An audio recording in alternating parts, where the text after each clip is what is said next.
Bien, habíamos visto la clase anterior cómo aplicar la regla del hospital, un par de ejemplos. Luego teníamos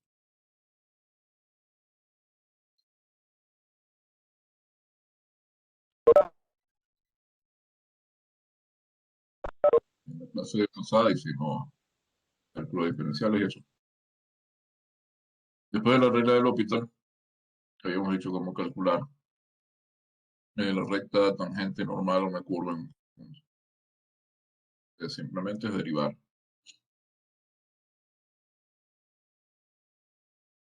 Tenemos funciones dadas en forma cartesiana, es en derivar normalmente, y la curva está dada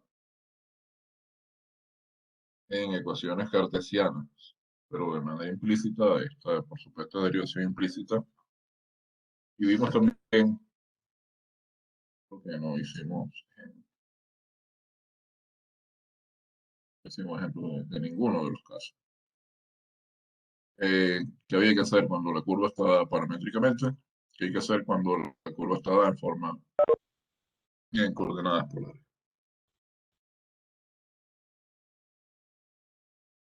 Entonces vamos a ver primero ejemplos de curvas, de rectas normales y tangentes.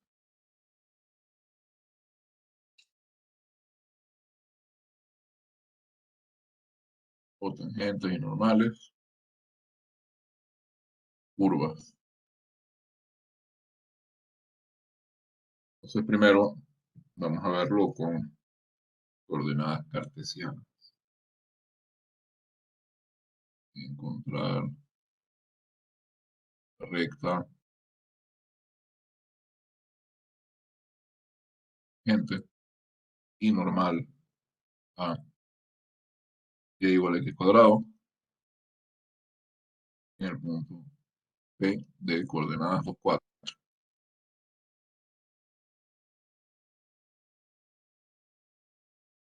Entonces, la cosa es tan simple como derivar.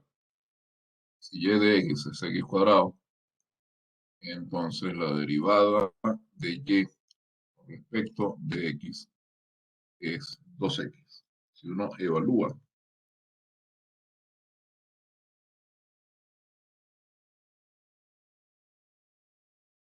esa derivada en x igual 2, tiene que eso ahí vale 4. Este 4 es la pendiente de la tangente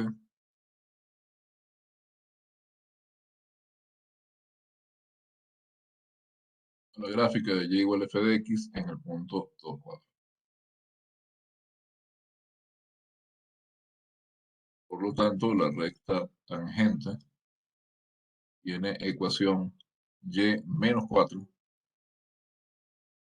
igual a la pendiente, que es 4, por x menos 2.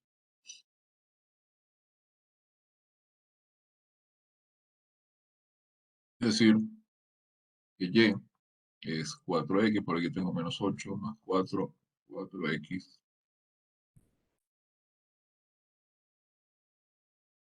Recta normal, por otro lado,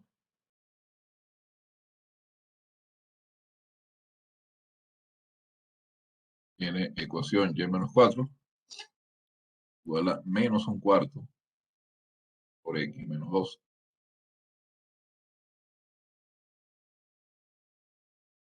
Entonces y es menos x cuarto. Ustedes pueden, si quieren, despejar la y, pero no.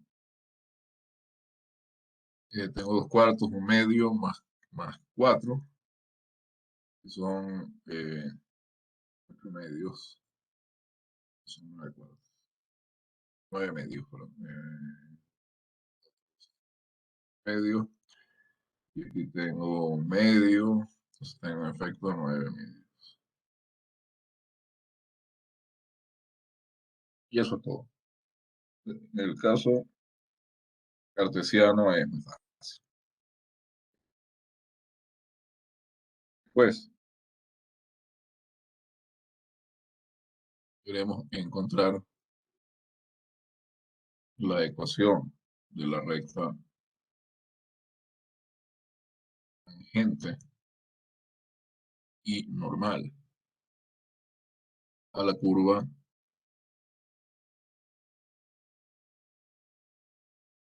Ahora vamos a verla en forma polar. R igual a f de t, de z, con eh, f de z,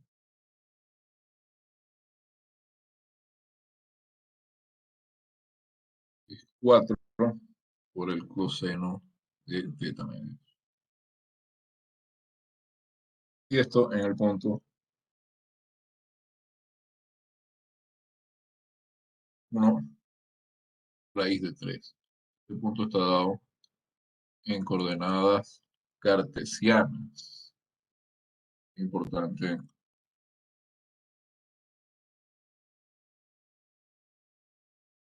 aclarar eso. XY es 1 raíz de 3. Pero yo estoy viendo la curva en forma polar. Fíjense que este punto corresponde a este punto. Es R por coseno de θ, R por seno de θ. ¿Qué ángulo correspondería a eso? Pues yo tendría que 4 por coseno de θ medio, que es R, por coseno de θ, es igual a 1. Fíjense, de acá tengo, escribir el coseno de θ medios en función de, em, lo puedo escribir igual como esto. Eh, Coseno de θ medios por coseno de θ lo puedo escribir como,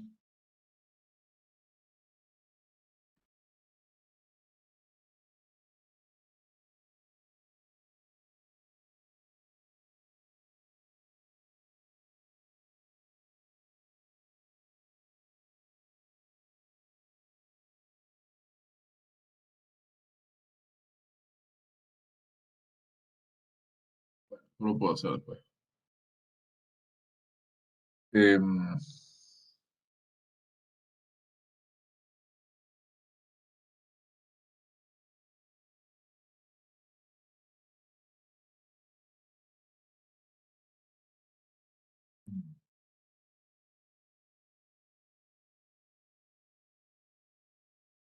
la derivada, ¿no?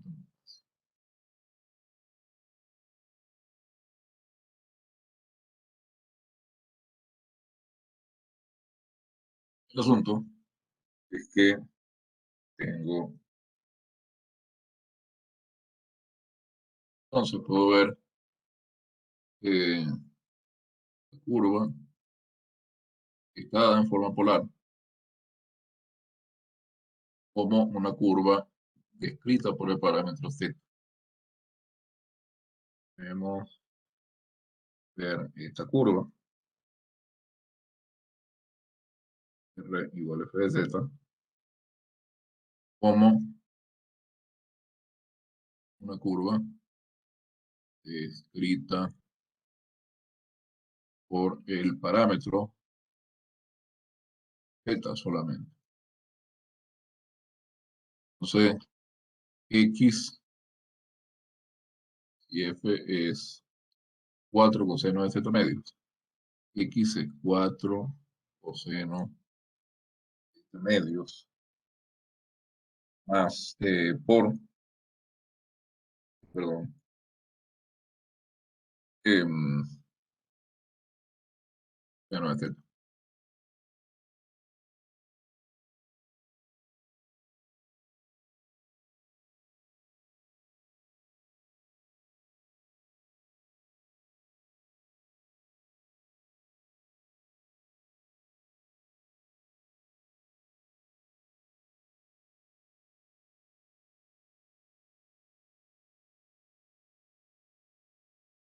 Bueno, vamos a hacer eso. 4 coseno de medio aquí por coseno. Y es 4 por coseno de teta medios, el ángulo, por el seno de teta. ¿Eh? Ahora, fíjense que yo puedo derivar x con respecto de z y y con respecto de z, usando la regla para derivar un producto, etc. Pero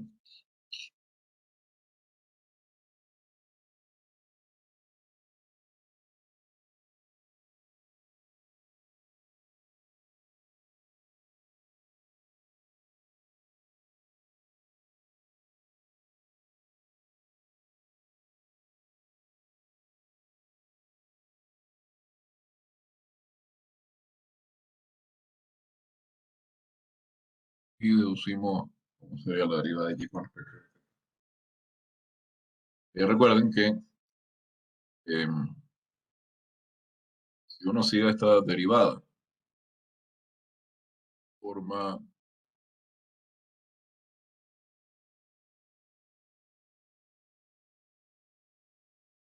general acá, ¿no? Sin sustituir por f de z primero. Seno de z. Aquí le quedaba todo en términos de derivadas de f y de senos y cosenos de z. Por aquí teníamos f' z coseno de z más f de z por coseno de z. Y acá tenemos f' de z por el coseno de z. Y acá la derivada de coseno, que es menos seno, por f sin derivar. Z, coseno de z. Ahora, esta derivada es la derivada de f con respecto a z. La derivada con respecto a z de f de z. Es decir, esto es la derivada con respecto de z de la función 4 coseno de z medio. 4 por coseno de z medio. Ya podemos derivar con respecto a z y luego sustituir. En este caso, eso parece ser más fácil.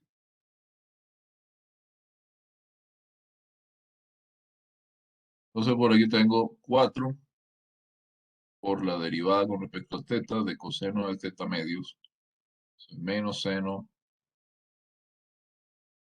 de z medios por la derivada de z medios con respecto a z, es un medio.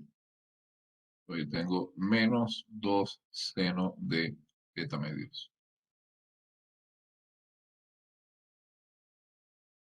Entonces puedo sustituir, ¿no?, en la expresión de la derivada de y con respecto de x, donde aparece f' de z, digo menos 2 por seno de z medios. Por acá.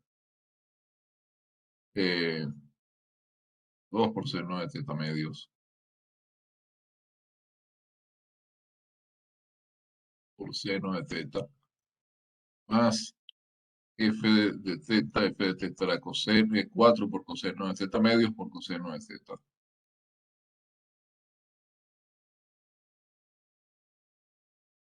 Y todo esto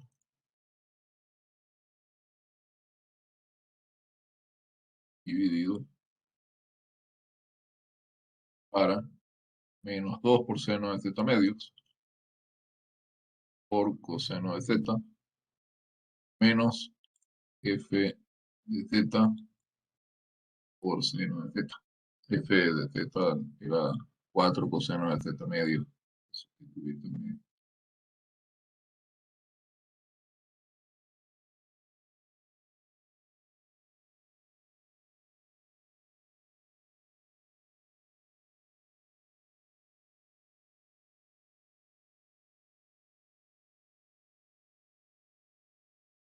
Ahora, nosotros necesitamos hallar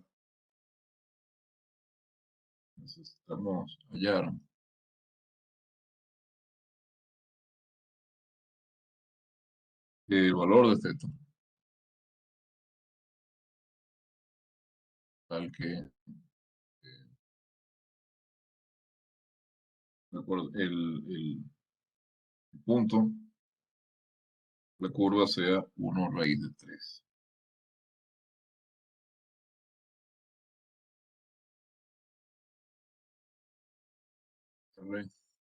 R, por coseno z, R por seno z.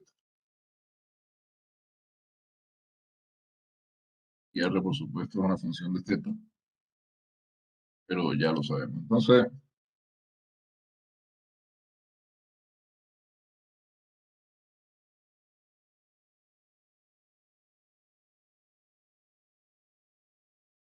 observemos que si x es igual a 1 y y raíz de 3, tenemos que el radio va a ser igual a 1 al cuadrado, a la raíz de 1 cuadrado, que es 1, más la raíz de 3 al cuadrado, que es 3. Entonces el radio es la raíz de 4, el radio es 2, ¿no? Entonces acá tenemos que, como el radio está en función de θ, el radio es 4 coseno de θ medios. Nos dice que en el punto en cuestión, 2 es 4 por el coseno de θ medios, donde 1 es 2 por el coseno de θ medios. Vamos a poner cada una vez con medio. Es el coseno de θ medios. Entonces, piense que esto es cierto si y solo si el arco coseno de un medio es θ medios, ¿no?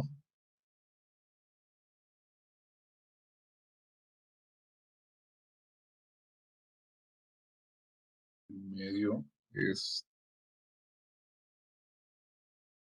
el coseno de θ medios.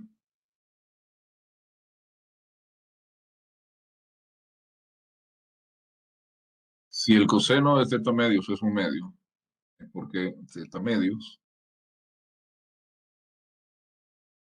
es el arco coseno de un medio. ¿Cuál es el arco coseno de un medio?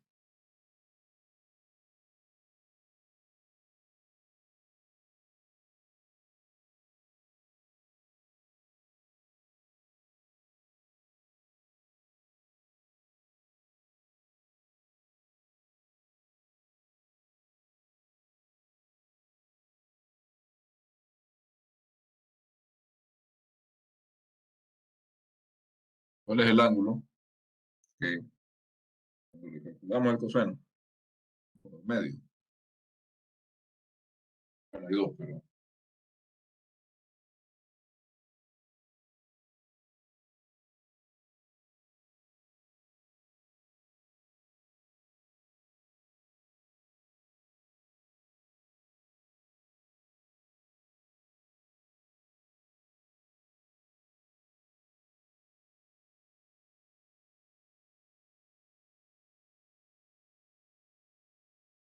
a ver,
Entonces teta medio es igual a qué?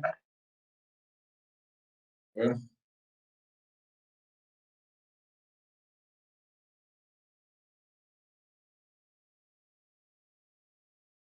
Dije, teta es igual a 2 tercios de pi. teta medio es pi tercio.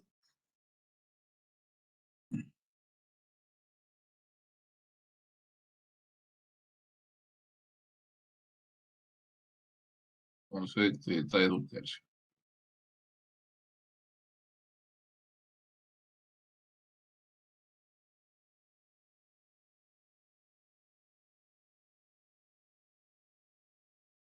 Por favor, recuerden que tienen que decir su nombre. Eric Pérez, profe. ¿Bien? ¿No? Pérez,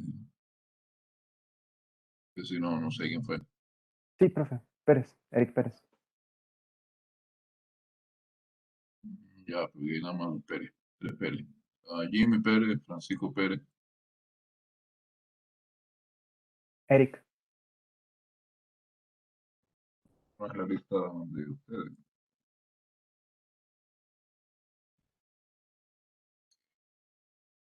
Tenía dos listas. ¿Ok? Ya está. Eric Pérez.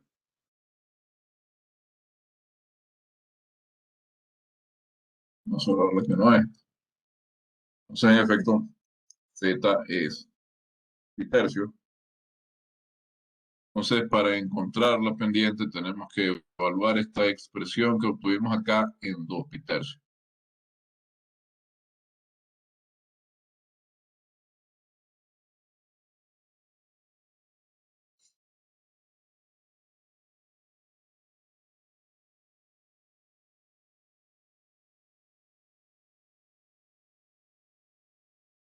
La pendiente dada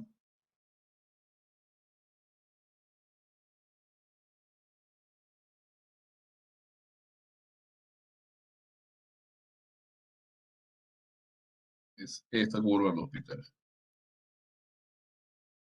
¿Mm?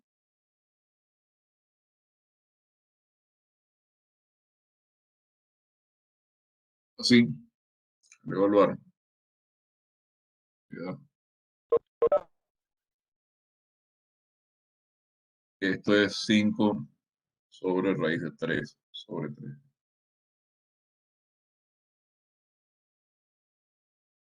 Pedían nada más la gente. Ah, no, perdón, pedían las ecuaciones en ambos casos. Entonces, esta es la pendiente de la tangente.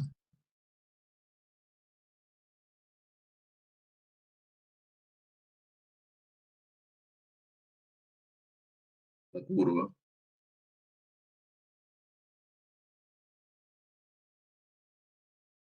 en el punto. La pendiente de la tangente, calculamos la pendiente de la normal.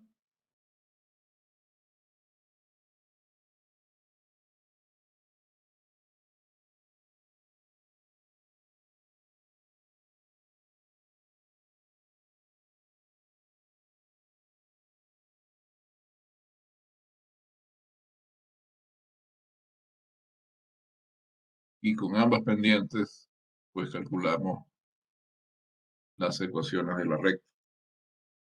Dado, tenemos y menos raíz de 3 igual a la pendiente de la tangente, que es 5 por raíz de 3 sobre 3 por x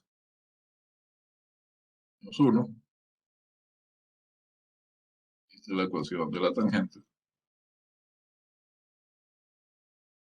Y por otro lado, es exactamente igual, eh, pero ahora con la pendiente de la normal. Menos raíz de 3 sobre 5 por x menos 1. Esta es la ecuación de la normal.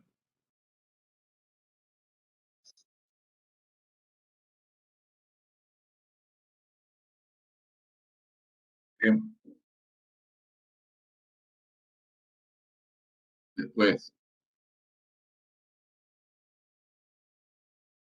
em, fíjense que también vimos que las curvas podrían estar dadas en forma paramétrica.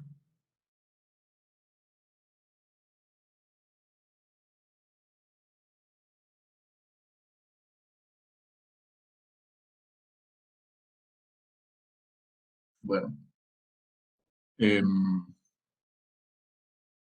como lo que vamos a hacer es esencialmente una curva dada en forma paramétrica. El parámetro era el ángulo, ¿no? Theta. Pero en general,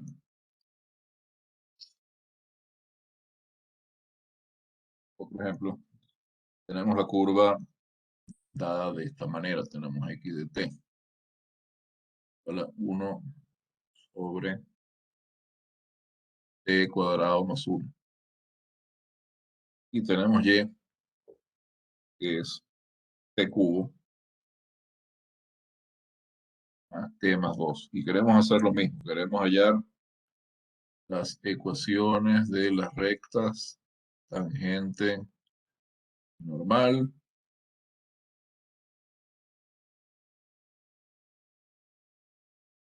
el punto 1 medio 4.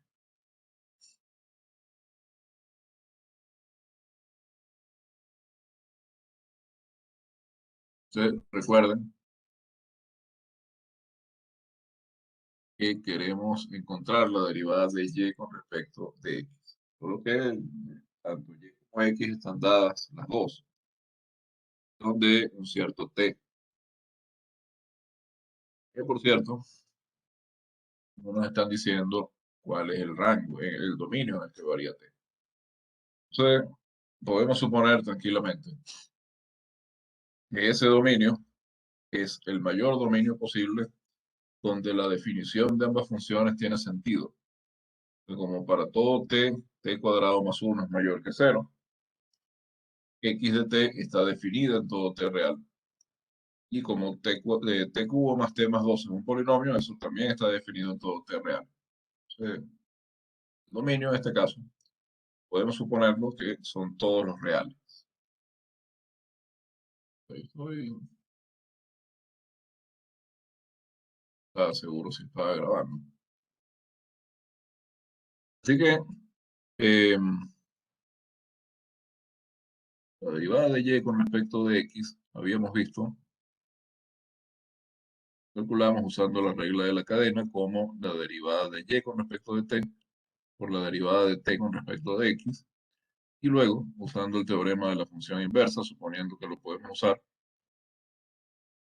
decimos que la derivada de x con respecto de t es que 1 sobre la derivada de x con respecto de t es la derivada de t con respecto de x.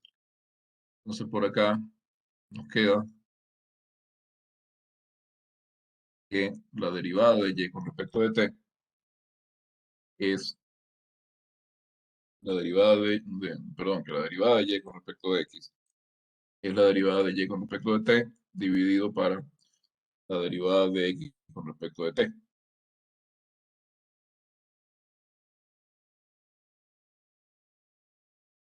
¿Sí? ¿Cierto?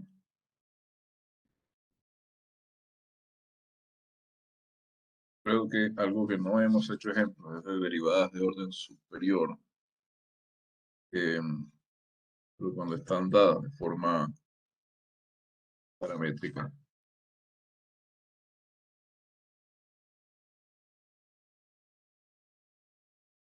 decimos para polares. Sí, para paramétricas, sí. A ver.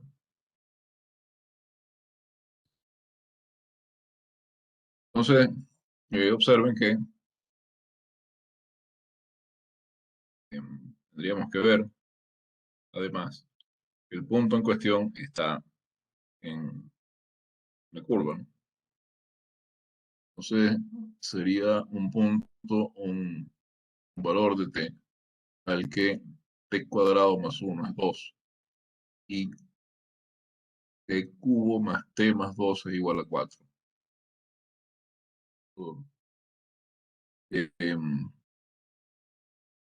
podemos ver que para uno eso funciona, para menos uno no, porque menos uno al cubo es menos uno, entonces tengo menos uno al cubo más menos uno que es cero más dos, tengo dos, ¿no? Entonces, un medio 4 es x de uno y de uno.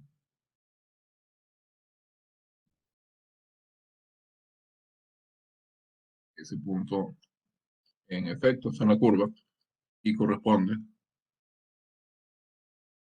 a t igual a 1. Bueno,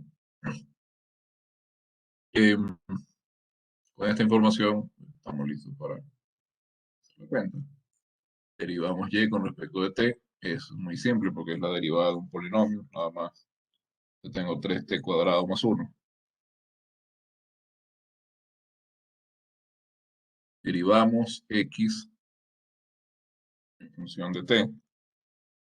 Y también es muy simple porque nosotros sabemos que eh, esa es la derivada de qué cosa. 1 sobre 1 más t cuadrado. Ya, estoy integrando ahora. Disculpen, es que eh, ya tengo casi 5 horas seguidas dando clase, entonces, cansancio, como ya les he comentado otras veces, es una potencial fuente de errores.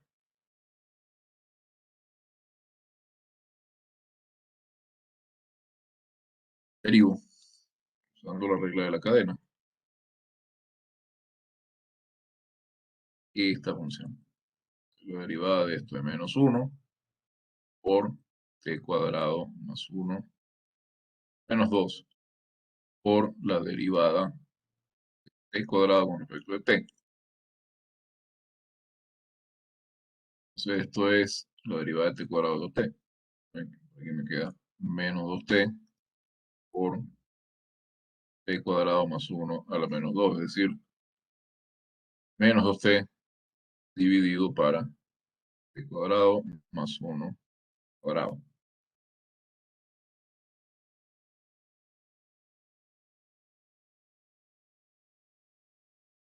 Así, la derivada de y con respecto de t pasa a ser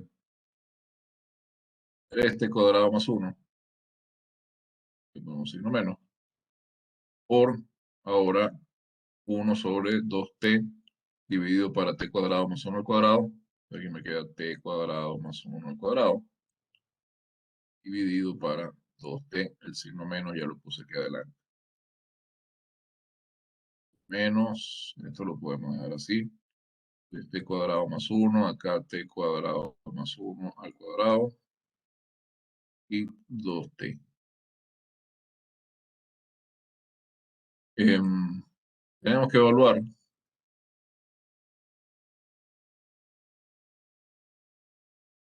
derivada con respecto a x.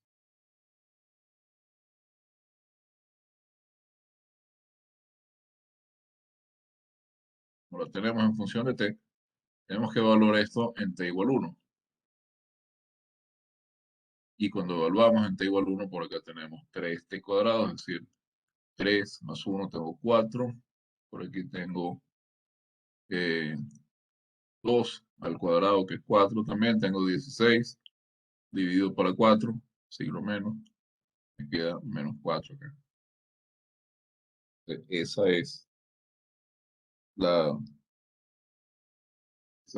la pendiente de la tangente a la curva dada cuando t vale 1.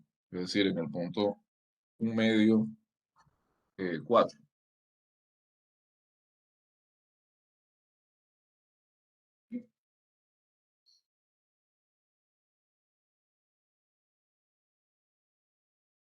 Estoy viendo algo por acá.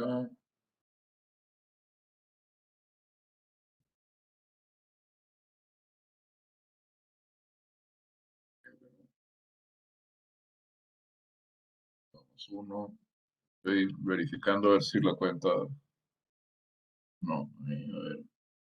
No, porque es 1, yo lo calculé como si fuera 2. Entonces esto no es menos 4, sino menos 8. En lugar de tener cuando t vale 1, tengo este cuadrado que es 3 más 1, que es 4, por 4, tengo 16, dividido para 2 me da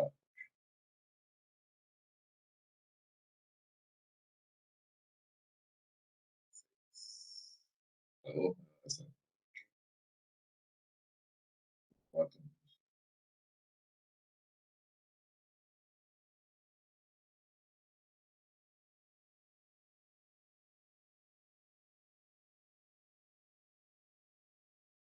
4, 3 más 1, 4. Hay que hacerlo así. Tengo 1 al cuadrado más 1 al cuadrado. Tengo 2 por 1. Tengo menos 4. 2 al cuadrado. 4. Tengo 2. Tengo 2 acá. Ok, ahora sí. Menos 1. Entonces, esa es la pendiente de la tangente en el punto 1 medio 4. ¿Cuál quiere decir? Que la ecuación de la recta tangente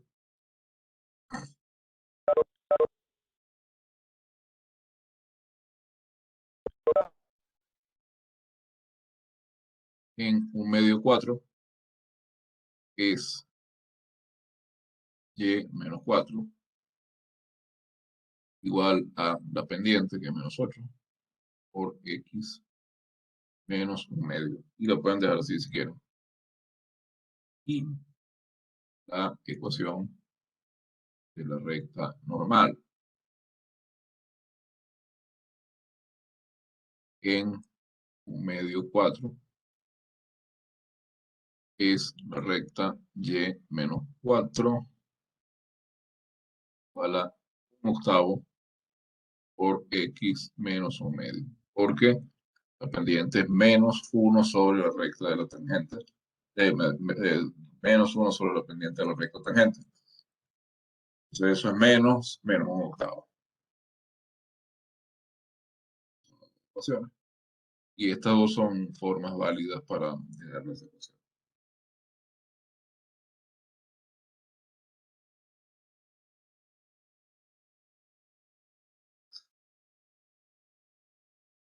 Entonces, lo que eh, ya tenemos más o menos claro que lo que hay que hacer, ¿no?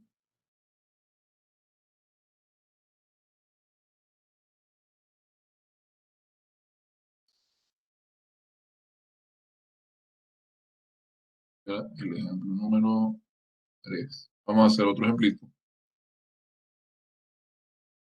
¿Qué tiempo? Vamos a encontrar recta tangente y normal. Curva. Y esta está dada implícitamente. Tengo 3x cuadrado por y menos 6x por el logaritmo de y menos y es 2 a la x. Aquí no puedo despejar ni x ni y en el punto 1, 1. Piensen, cuando x vale 1 y y vale 1, tengo 3 por 1, tengo 3 ahí, menos 6 por 1, por el logaritmo de 1, que es 0. Tengo 3 menos 1, menos 1 es 2, es igual a 2 a la 1. En efecto, ese punto 1, 1 satisface la ecuación que define esta curva, que hemos define allí implícitamente como función de x. Y eh,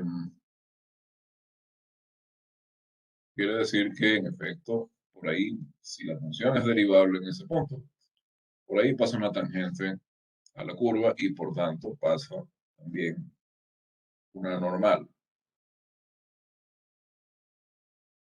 Entonces, primero, queremos derivar implícitamente.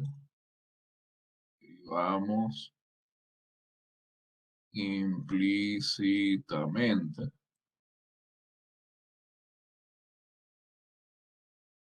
Lo que quiere decir que derivamos ambos lados de la ecuación acá respecto de x.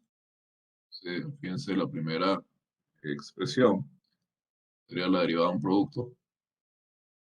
Sería em, la derivada de 3x cuadrado por y sin derivar, de 6x, más 3x cuadrado sin derivar por la derivada de y con respecto de x.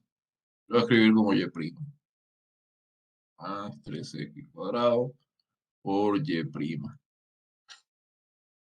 Quieren poner aquí y prima de x y así no se confunden, aunque aquí no hay ninguna otra variable que estemos usando.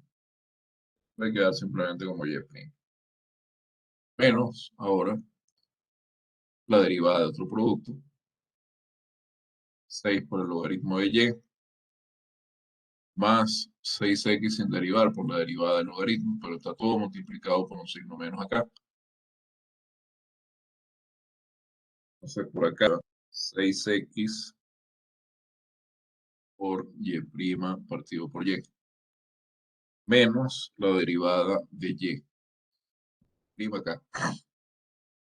Y esto es igual a 2 a la x, la derivada del lado derecho, 2 a la x por el logaritmo natural de 2. El siguiente paso es agrupar los términos que contienen a y', acá tenemos tres términos. Ahí tengo 6xy menos 6 logaritmo natural de y, en la parte, más acá y' por 3x cuadrado menos 6x dividido para y, menos 1, igual a 2 a la x por el logaritmo de 2. No importa si aparecen mezclados x y, eso no. Lo importante es que no aparezca y'. Entonces, de acá vamos a despejar y'. Vamos a tener que y' es 2 a la x por el logaritmo natural de 2, ¿no? Más 6 por el logaritmo natural de y, menos 6 por xy. Y esto está dividido para 3x cuadrado menos 6x sobre y menos 1. Ahí está y'. Por supuesto, en función tanto de x como de y. Esto es así porque estamos calculando de una expresión de manera implícita, ¿no?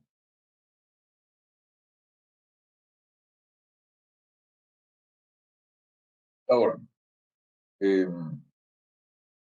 la derivada en el punto 1, 1, ¿sí? Prima en el punto, si no, derivada de y con respecto a x, cuando tanto x como y valen 1, obtenemos evaluando esta expresión en x igual a 1 y y igual a 1. Por acá tenemos 2 por logaritmo de 2, más 6 por el logaritmo de 1, que es 0, menos 6 por 1 por 1, el logaritmo de 2, menos 1, menos 6. Y en el denominador tengo 3 menos 6 menos 1 es menos 7. Entonces aquí tengo menos 4. Lo mismo, 6 menos logaritmo de 2 entre 4. Esa es la derivada. De manera que esa es la Ya yo tenía ya, dos logaritmos de 2, perdón.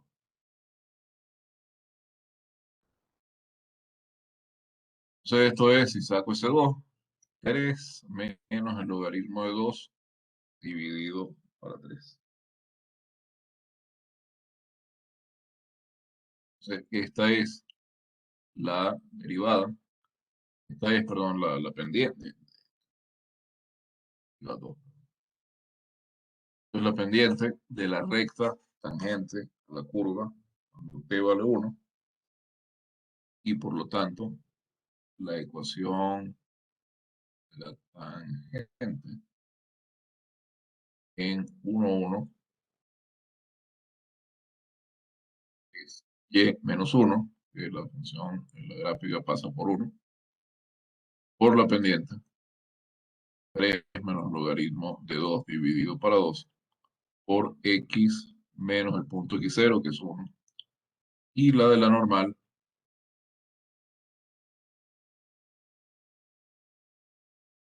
que es y menos 1, que pasa por el mismo punto, pasa por el punto 1, 1. Ahora divido menos 1 sobre 2 sobre 3 menos logaritmo de 2. Aquí me queda 2 por el logaritmo de 2 menos 3.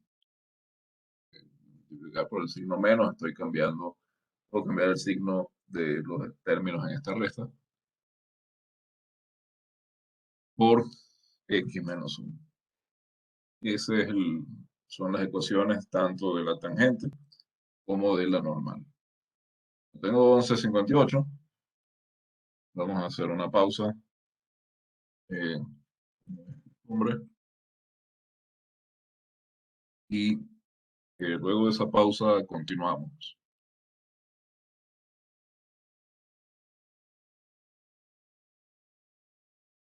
5 minutos hasta las 12:03. Bueno, ya son las 12:05. Nos pasamos un par de minutos.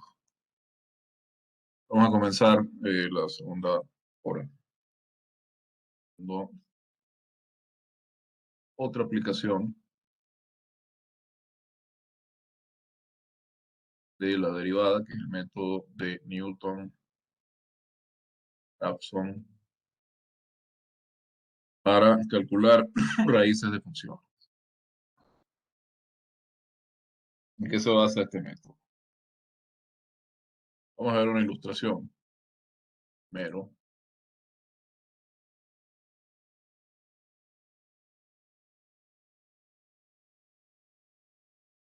para que veamos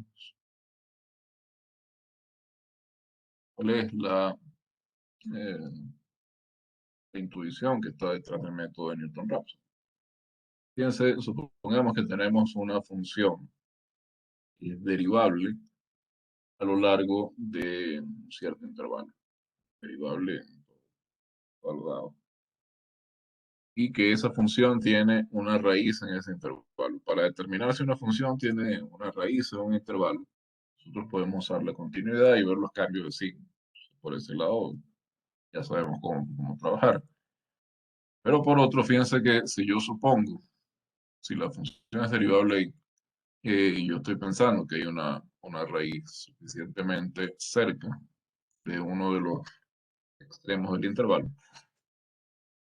yo puedo eh, decidir que, fíjense, la raíz acá está en un punto aquí sub 3, pero que la diferencia en eh, este punto aquí sub 1 que interseca el eje X con el punto X1 f de X1 no es tan grande si X1 está lo suficientemente cerca de X0. ¿Por qué? Porque la recta tangente a la gráfica de la curva en el punto P sub 0, el punto de coordenadas X0, f de X0, se supone que esa recta tangente es la mejor aproximación posible usando una recta a la función, a la gráfica de la función. Es la mejor aproximación afín a esa función en la vecindad de x sub 0. Entonces, esta diferencia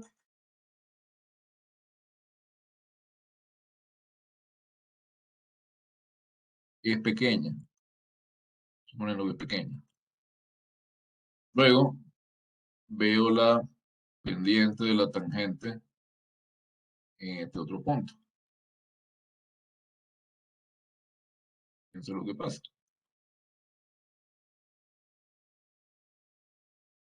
A medida que voy tomando eh, puntos cuya coordenada x está más cerca de la raíz de la función, ¿no?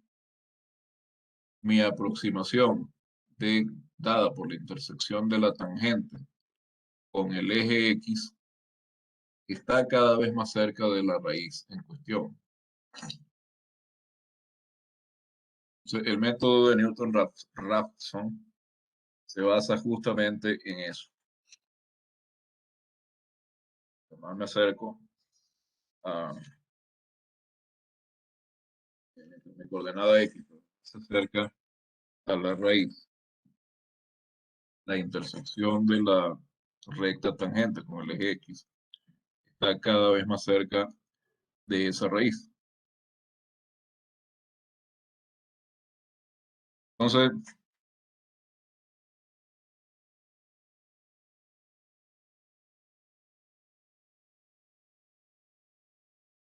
si yo tengo una función f de x, sabemos que las soluciones, no solo la de los polinomios, sino para funciones en general, las soluciones de esta ecuación son las raíces o ceros de f, llama de las dos maneras. Entonces, este método, como decía, ahora ya lo sigma R, se usa para aproximar raíces de las ecuaciones, raíces de ciertas funciones. Aproximar raíces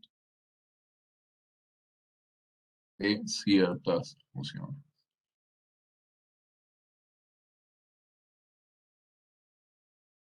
Entonces, eh, pongamos que L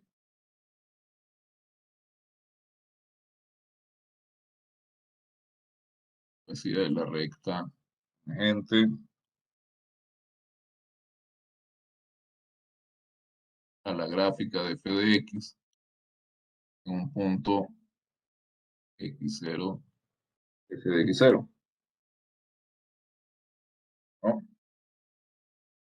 Entonces, dado que esta recta está cercana, es cercana, L está cerca y es la mejor aproximación a f en las cercanías de x0.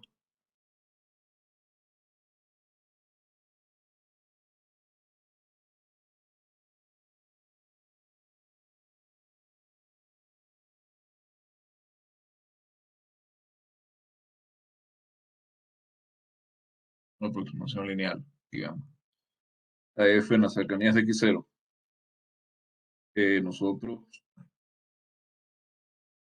suponemos que x1, de intersección, punto x1, 0, que es la intersección de esta recta con el eje x,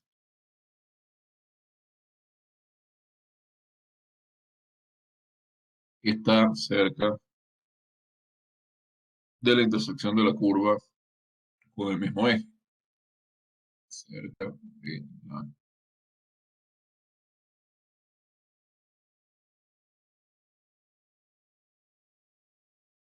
de la curva con el eje.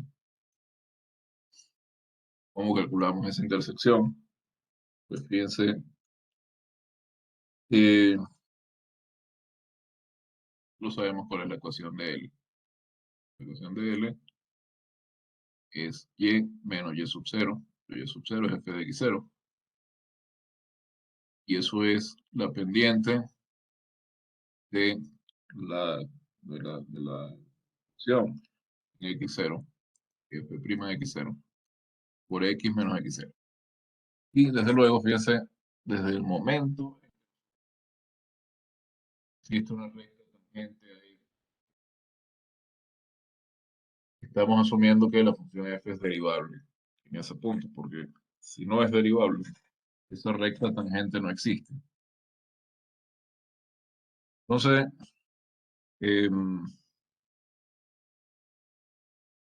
si y es igual a 0, tenemos el punto x1, es decir, la intersección de la recta con el eje x. Por acá tenemos que menos f de x0 es f' en x0 por x sub 1 menos x sub 0. Entonces, de acá podemos obtener x sub 1. 1 va a ser x sub 0 menos f de x sub 0 por f' de x sub 0. Sí, por supuesto, prima de x sub 0 no es 0, porque si es 0, estamos fregados. Entonces, por ahí ya tenemos una aproximación a la raíz. Entonces, lo que vamos a hacer es repetir ese proceso. Dice, ahora tengo un punto P sub 1 que corresponde a x1 f de x1.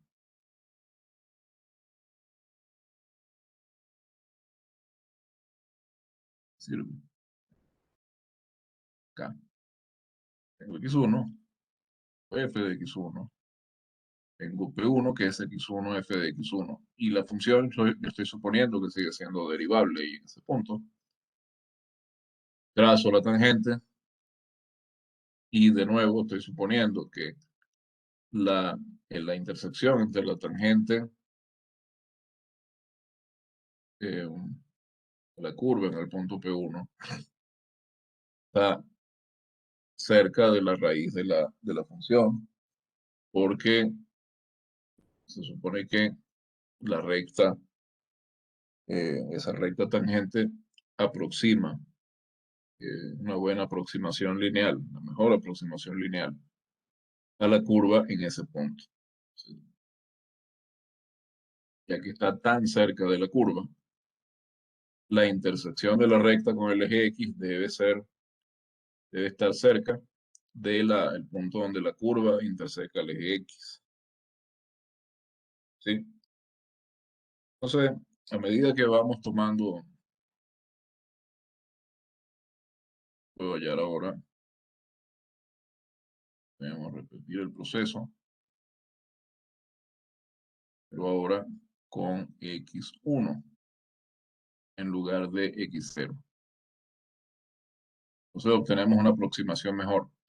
Y así podemos ir iterando, podemos ir repitiendo el proceso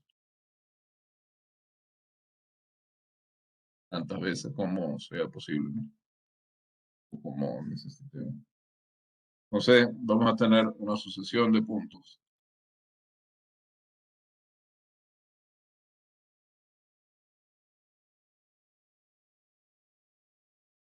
que están dados por la siguiente relación. Se involucra solo la primera derivada. X sub i más 1 es x sub i menos f de en xy menos f' en xy. Vamos a tener una sucesión de puntos que va a ser convergente a la raíz que buscamos. Y además, por ejemplo, este método suele ser bastante rápido. Entonces, por ejemplo,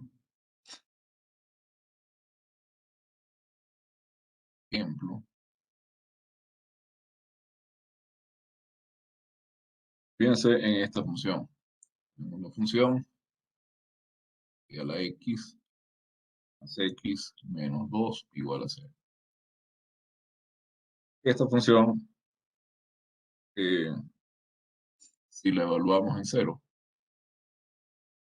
tenemos e a la cero, que es 1, más 1 menos 2.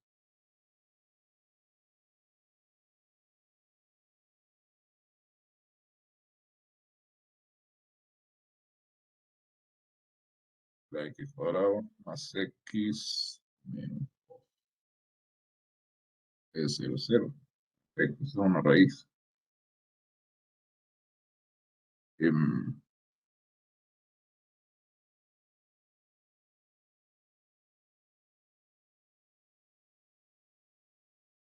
em,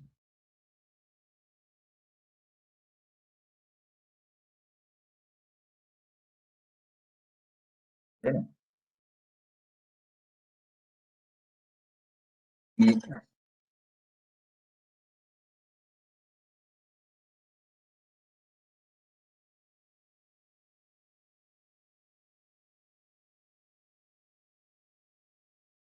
y, perdón,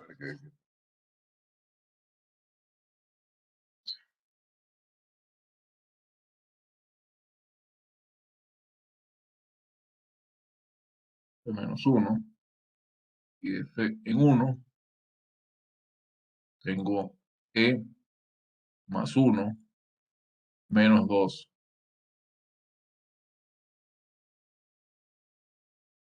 Yo sé que es aproximadamente 2,72, ¿no? Yo sé que es mayor que 2, sé que esto es positivo acá. F en cero es negativo y F en 1 es positivo. Quiere decir que entre 0 y 1 hay al menos una raíz. ¿Y por qué hay al menos una raíz? Porque esta función es una función continua.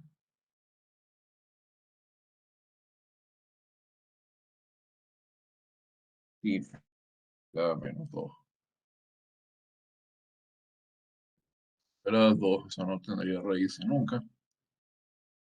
Esta es una función continua. A menos, si fuera más 2. Sí, bueno, sí tendría raíces, pero ese no es el problema que estamos haciendo. Entonces, es una función continua porque es una exponencial más la identidad menos una constante. Todas esas funciones son continuas. Estoy sumando funciones continuas. F es una función continua. Lo cual quiere decir que al haber un cambio de signo, hay algún punto donde esta función, algún punto en el intervalo 0,1, donde esta función se anula. ¿Sí? Además de eso, consideremos la derivada, la primera derivada de f. La primera derivada de f es e a la x más 1. Y esto es positivo siempre. Todo valor real de x, esto va a ser mayor que 0. Lo cual quiere decir que esta función f es monótona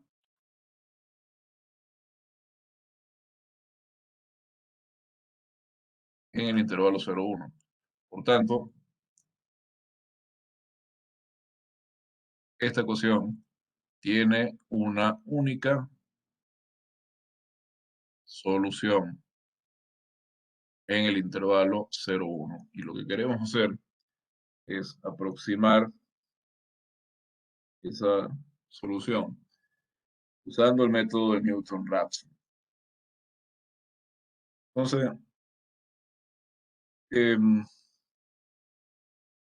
vamos a tomar, ya que sabemos que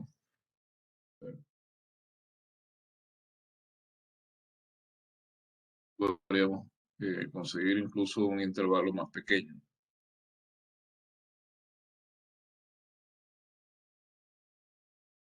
Fíjense, sabemos que hay una raíz en 0,1. Pero ahora podemos adivinar, digamos, esa raíz. estará en el intervalo 0,1 medio o estará en el intervalo 1 medio 1. Los intervalos solamente. Eh, para hacer eso, para decidir ese asunto, nosotros podemos evaluar la función en un medio. Si la función en un medio sigue siendo positiva, pues evidentemente la raíz no está en 1 medio 1, sino que tiene que estar en 0,1 medio. Entonces, de nuevo, ahora evaluamos f, pero ahora en un medio. Cuando evaluamos f en un medio, tenemos e a la 1 medio más 1 medio menos 2. Y esto sigue siendo positivo. Quiere decir que la raíz está entre 0 y 1 medio. Y la función es monótona y tiene el mismo signo en 1 medio que en 1. Si la función no fuera monótona, yo no podría asegurar esto.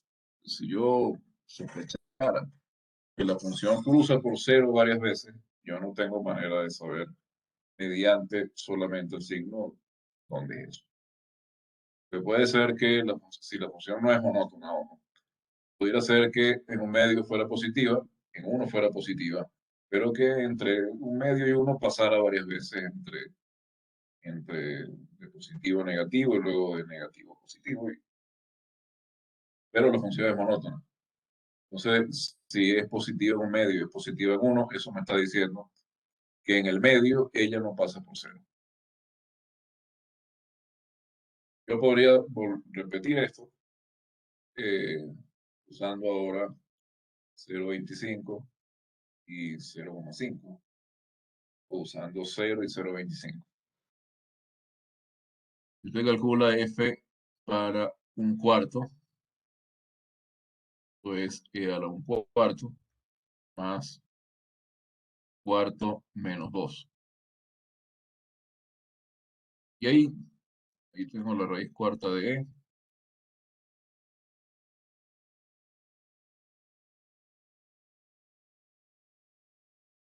Un cuarto menos 2. Usa la calculadora, ¿verdad? E a 25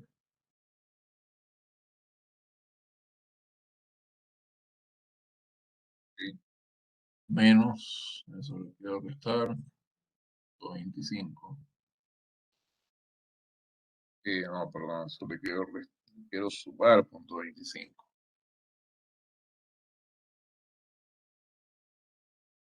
E 5 más 0,25 da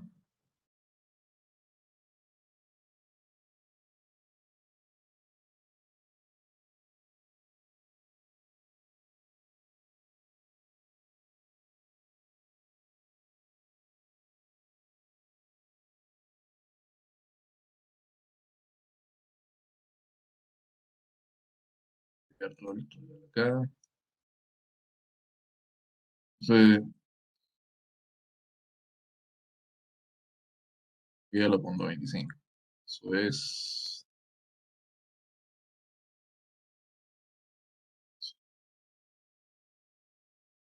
aquí.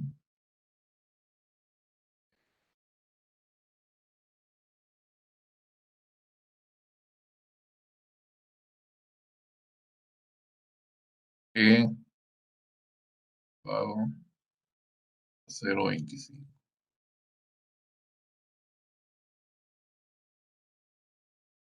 Eso es aproximadamente 1,28. Tengo 1,28. Eso le voy a sumar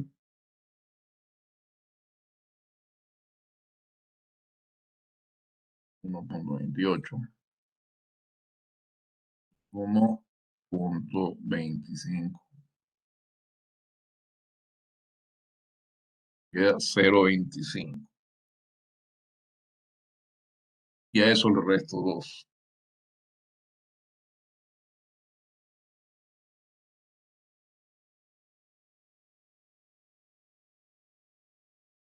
8 más.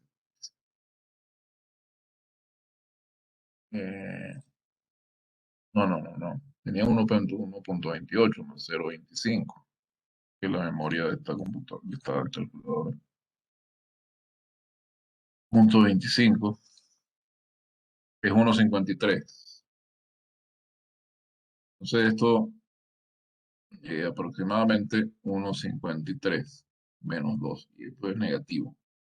Entonces la raíz está entre 1/4 y 0.5. Raíz está entre x igual a 0.25 y x igual a 0,5. Entonces, lo que puedo hacer es tomar el intervalo. Yo sé que la raíz está ahí, ¿no? El intervalo 0.25, 0,5.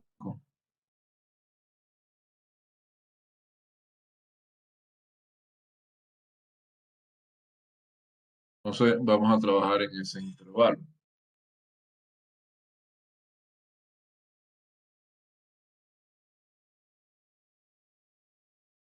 Ok. Entonces, como primer punto, como x sub 0, voy a tomar a 0.25.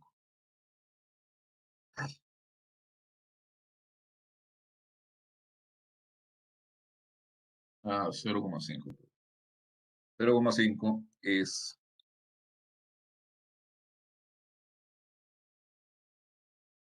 bueno, aquí no tengo que preocuparme por hacer todo el cálculo que hice, pero es decir, el angular, la recta, etcétera, etcétera.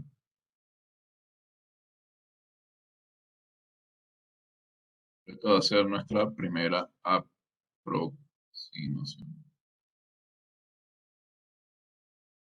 Entonces, fíjense, habíamos dicho que x sub 1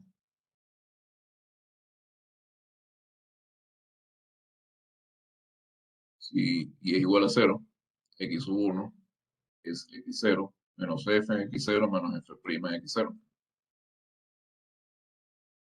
Es decir, x1 es 0,5 menos f en 0,5 dividido para f' en 0,5. Entonces, esto es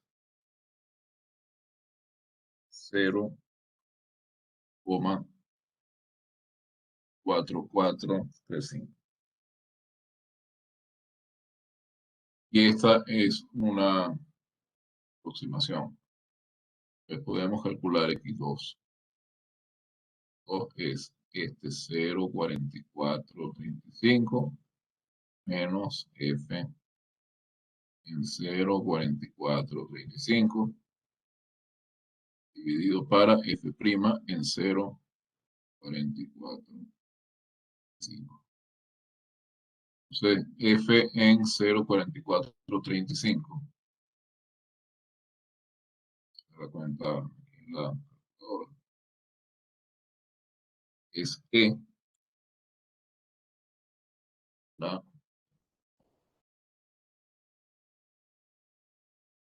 darle toda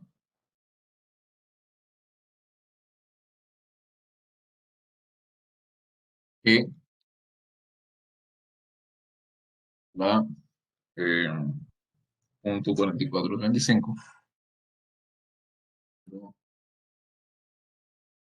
435.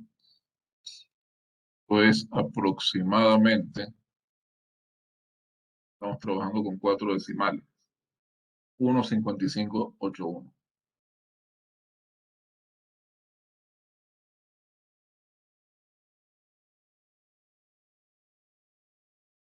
Nuevamente, aquí tengo 0, 4, 4, 5. Tengo 1, 55, 8, 1. Y 5, 8, 1. Sí. La derivada, observemos, era e a la x más 1. Voy a evaluar e a la x más 1 en 0, 4, 4, 35. Aquí la calculadora. Y luego a la 0.35.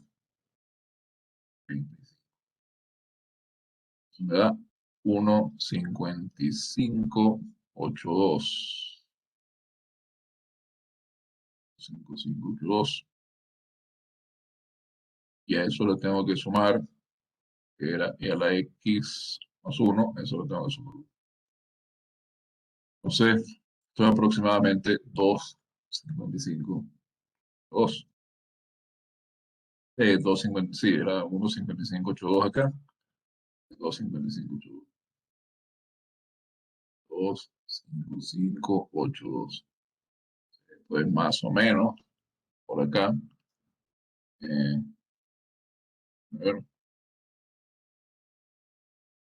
1,5581 dividido para 1,5582. Queda casi 1, si aproximamos 4 decimales de 0,9999. De 0,4435 menos 999. Y entonces, fíjense, acá tengo, esto es un número negativo. Menos, nuevamente, a ver, 5 menos 9, 4, 6, 15, me queda aquí, 3 aquí, 4 aquí.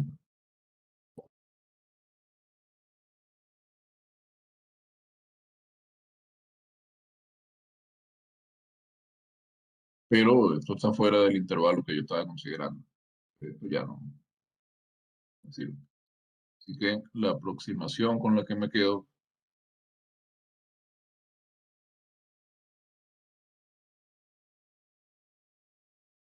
es esta raíz. Y es esta, la que encontré en el primer paso. No está en el intervalo. Eso ya no me sirve.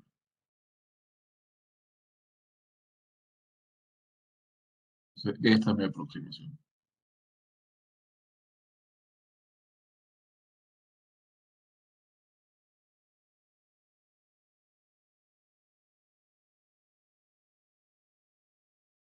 ¿Ok? Bueno, a ver, son las 36. Me queda mucho tiempo, pero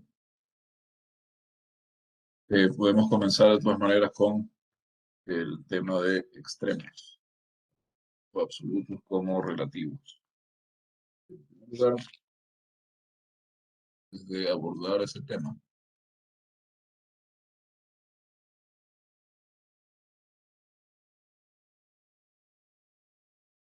fíjense, en el aula virtual,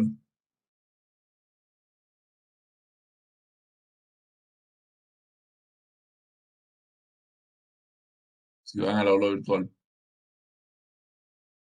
van a encontrar un par de videos cortos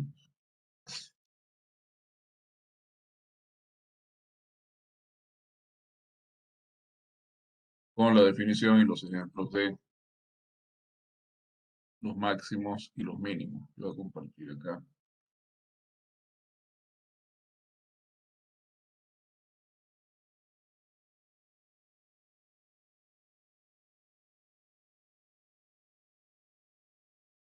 Creo que el sonido se oye, pero como igual no tiene sonido. Entonces, ¿Y de dónde lo tenía yo? En un momento.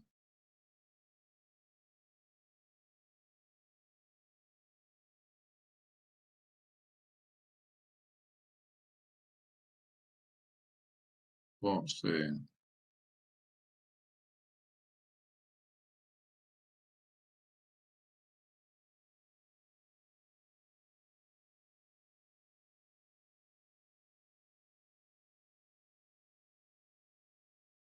segundo,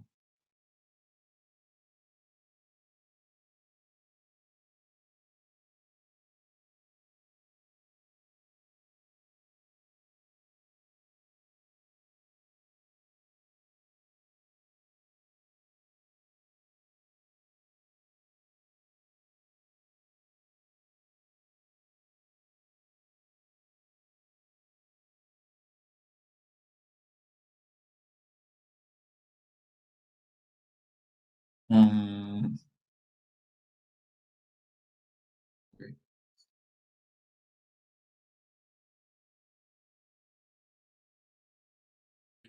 acá, salvar.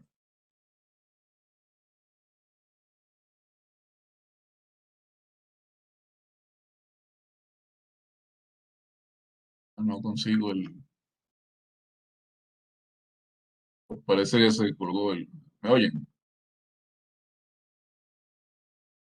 Sí, lo escuchamos. Se colgó esta cosa. La Inge, segunda vez que se cuelga. ¿y si nos manda el link al chat para nosotros abrir y ver? Sí, pero es que no, el problema es que está colgado Webex. No puedo abrir el chat, no puedo hacer nada en Webex. Voy a salir y voy a volver a entrar.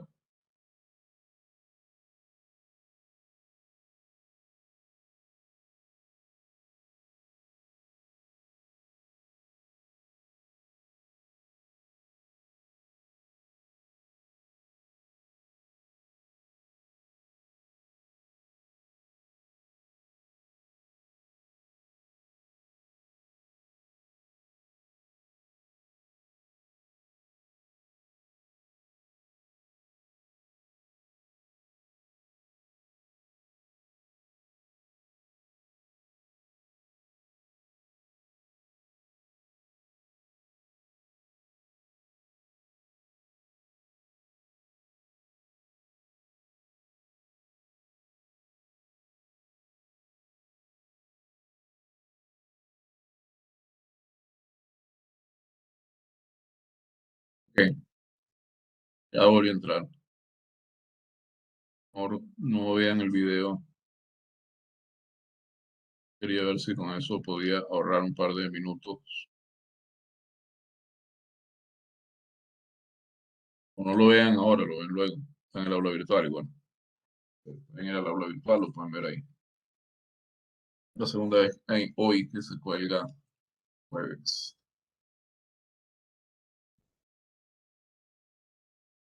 Bueno, fíjense, por lo menos creo que alcanzará. Ya, yo estoy grabando.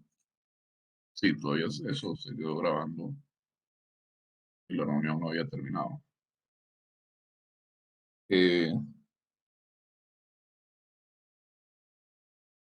a definir los extremos absolutos y relativos de una función.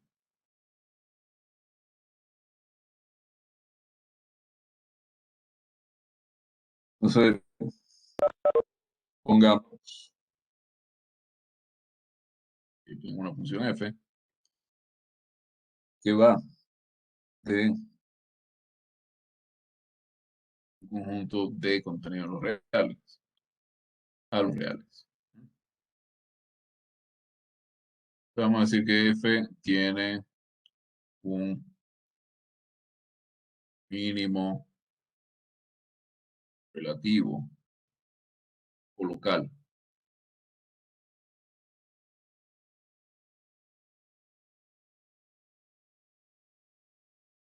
en un punto C perteneciente a su dominio. Si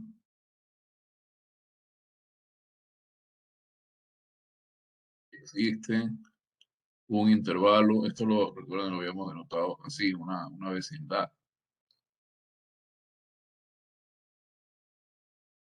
También puede ser tan pequeño. Digo, si existe un intervalo y contenido en el dominio, con C perteneciente ahí, tal que para todo X en Y, F de X es mayor o igual que F de C. Y cambiando un poco las palabras,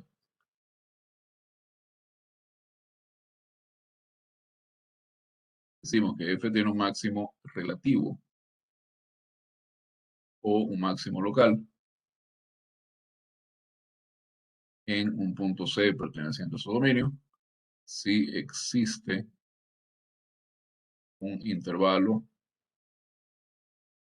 tenido en el dominio de D, tal que C pertenece a ese intervalo y F de X es menor o igual que F de C para todo X en este intervalo. El mínimo relativo, máximo relativo, o mínimo local, máximo local. ¿No? Ok.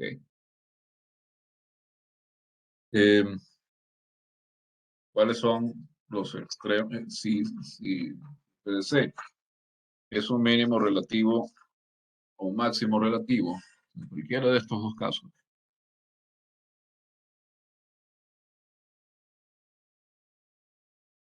en cualquiera de estos dos casos, nosotros podemos decir que F de C es un extremo relativo o un extremo local. Y un mínimo relativo o un máximo relativo. Ahora,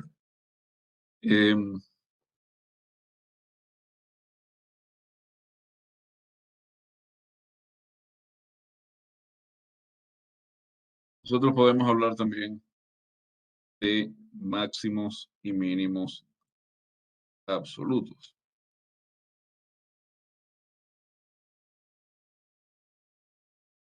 Obviamente, eh,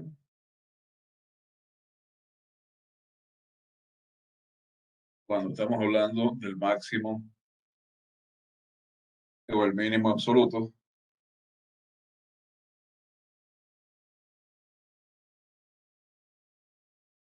estamos hablando de lo siguiente. En este caso, antes de pasar a eso, en,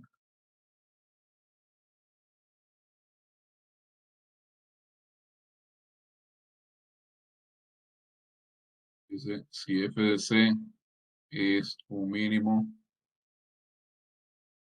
o un máximo local.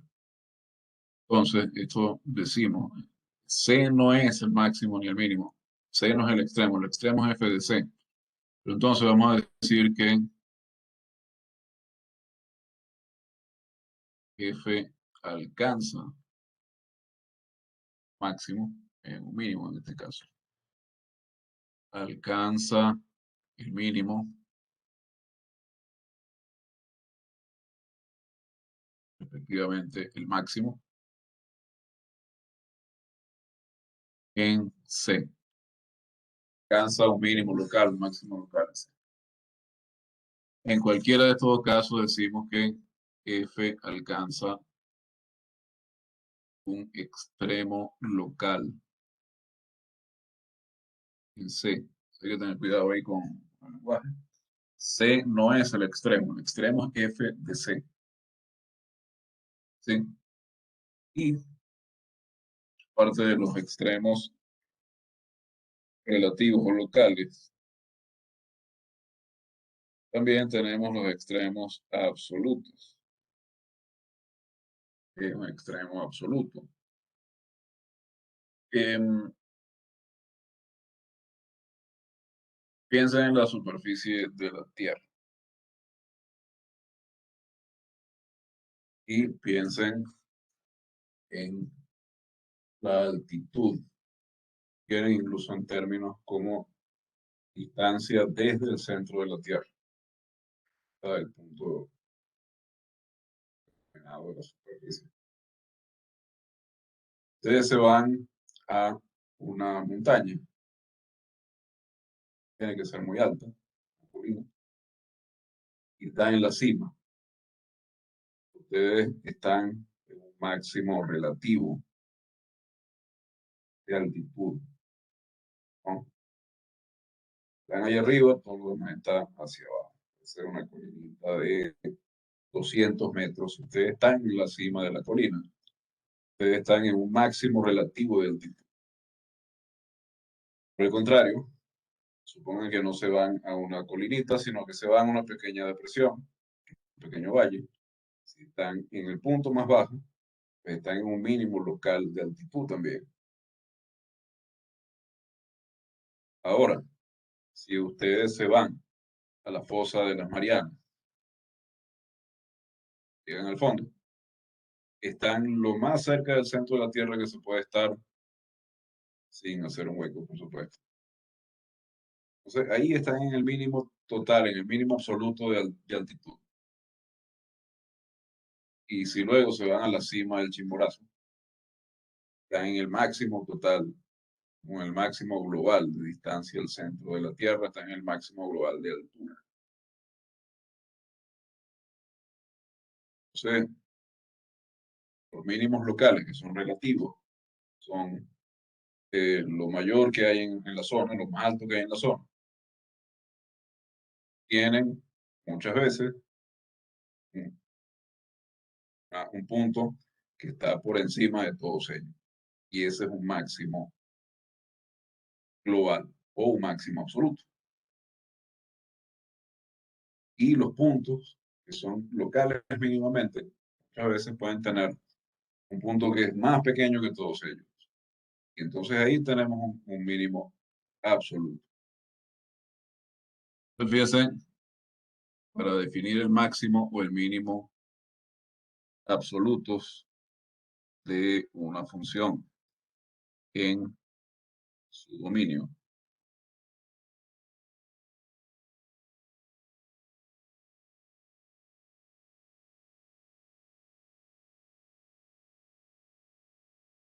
Si C, perdón, de X es menor o igual que f de C para todo X perteneciente dominio de F. Entonces, f de C es el máximo absoluto de F. Si f de X es mayor o igual que C para todo X en el dominio de F, entonces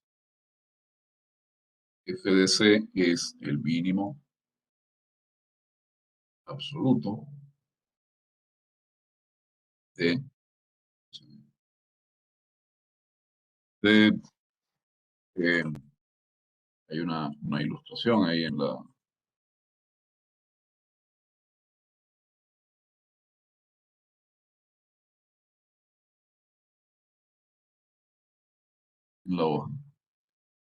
Puede ser útil para entender este concepto.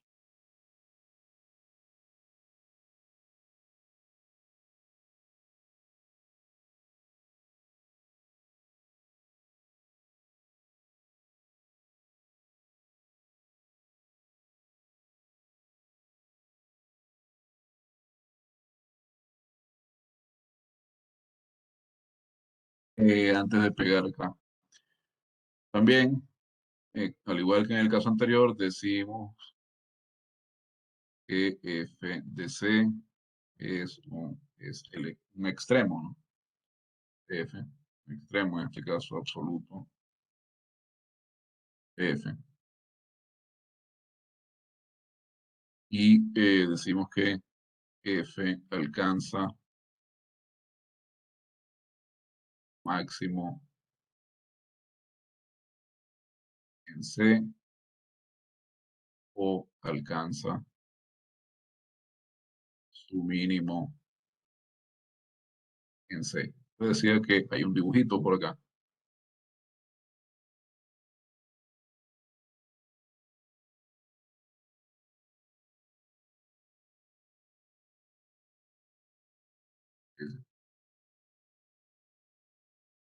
Que ayuda a comprender la diferencia entre máximo y mínimo absoluto. En la guía aparecen los extremos absolutos definidos sobre un intervalo, pero fíjense que eso ya es cuestión de, quieren pues, restringir el dominio de F, pero eh, ya los máximos y mínimos en intervalos los hemos digo, digamos, podemos definir los extremos más bien en todo el dominio de la función. Queremos ver el mínimo o el máximo absoluto de un intervalo, restringimos el dominio de ese intervalo y ya. Y entonces fíjense, en este caso, en esta función que tenemos acá, en A, tenemos el máximo absoluto. Acá en este C3 tenemos el mínimo absoluto. Tenemos mínimos locales en C5, en C1 y en C2.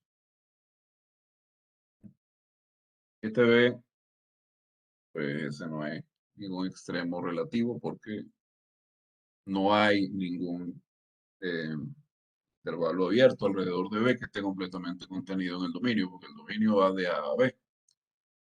Ahora, posiblemente la terminología nos llame a engaño, y eso hay que, hay que evitarlo.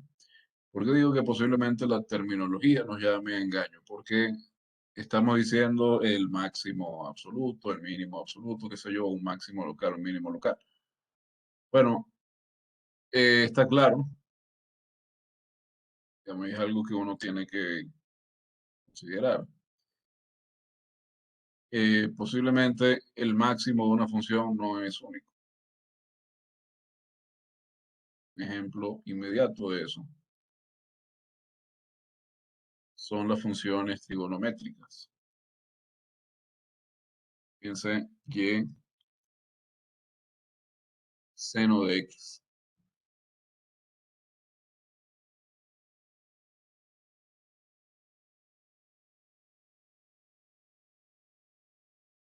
Segundo.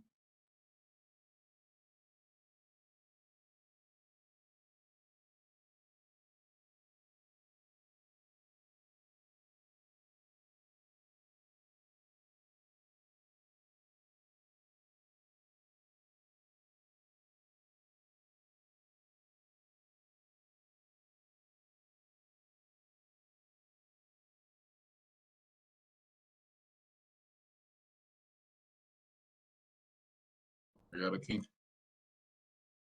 Seno de x. Aquí hice una gráfica de seno. Entonces, fíjense una cosa. Nosotros sabemos que el seno está acotado. Vemos que todo x en reales, cualquier número real x,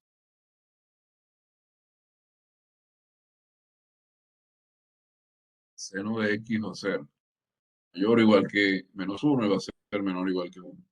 Eso quiere decir que 1 es el máximo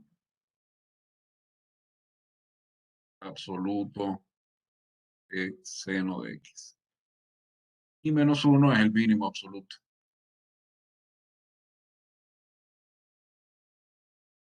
Pero ustedes pueden notar que hay muchos lugares donde se alcanza el máximo, de hecho, infinitos lugares, e infinitos lugares donde se alcanza el mínimo. Entonces, el máximo, el mínimo no tienen por qué alcanzarse en un único lugar. Puede alcanzarse en muchos lugares. Y otra cosa que hay que tomar en cuenta es que no siempre, pues depende del intervalo. Luego daremos en eso. No siempre vamos a tener extremos. Observemos, por ejemplo,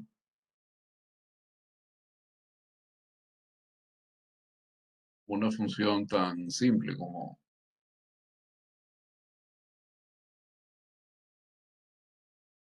la función y igual a x cuadrado. Fíjense, esta función tiene un mínimo local y global además. Mínimo en 0. Y ese mínimo es f de 0, que es 0. Pero no tiene un máximo. La única forma que esta función tenga máximo es que restringamos el dominio. Y que además lo restringamos usando no tiene máximo. Si el dominio f son todos los reales. Ahora consideremos la función f con el dominio restringido. Lleva x en x cuadrado. Acá, ustedes pueden examinar, en este caso, la función acá tiene, de nuevo, tiene un mínimo, 0. Y tiene un máximo en 1. De 1, que es 1 al máximo. Si en lugar de restringir el dominio a un intervalo cerrado, lo restringimos a un intervalo abierto, digamos, abierto en 0, abierto en 1, de nuevo van a ver que no tiene mínimo en 0, no tiene máximo en 1 tampoco, porque 0 y 1 no están en el dominio. Pero si lo cerramos por el lado del 1, por ejemplo, tiene máximo. Y si lo dejamos abierto por el lado del 0, no tiene mínimo.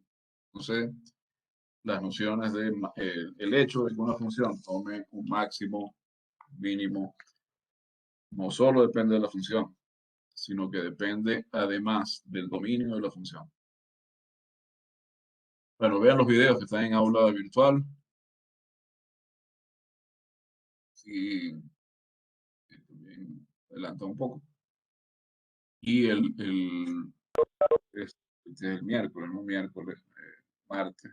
Y el martes continuamos con eh, esta explicación. Bien, entonces, feliz fin de semana, nos vemos el martes. Luego.